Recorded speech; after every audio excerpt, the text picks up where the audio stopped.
In the test review, we had a question about the case where you have a tube leading out of a bottle with a slight upward slope after a U, and you heat the bottle, and the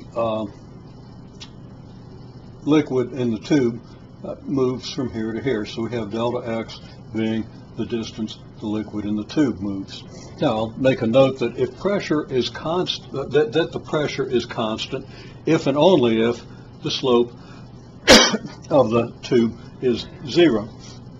Since the tube is presumably inclined, the pressure is not going to be constant, and you're going to have some change in the level of the water in the tube, or the alcohol in the tube, or whatever the liquid is in the tube, in addition to an expansion of the gas in the cylinder, the expansion being equal in the change in volume here being equal to the volume of the tube that's being vacated by the water as the water or the liquid as the liquid moves along the tube.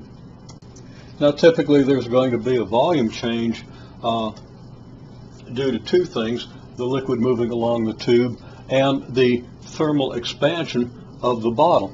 The bottle is going to increase in capacity, and the gas is going to expand due to the heating, and there's going to be a pressure change. There are all kinds of things going on here. Now, in a case where this is negligible, which will fairly typically be the case, then we can say that the gas volume increases by the volume of water displaced in the tube, or of liquid displaced in the tube.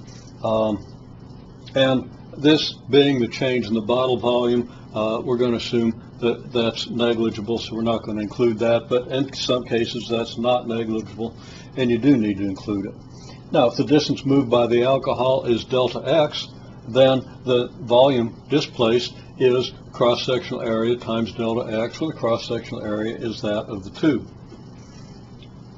Okay, so now if P was if the pressure was constant, that would happen only if the slope is 0. If the pressure was constant, then you would have the volume over temperature ratio being constant, and volume 2 over volume 1 would be T2 over T1.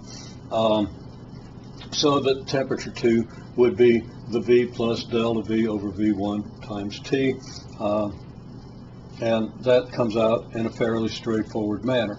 If the slope isn't 0, things get a little more complicated, and as we say, if this term is not negligible, things get a whole lot more complicated.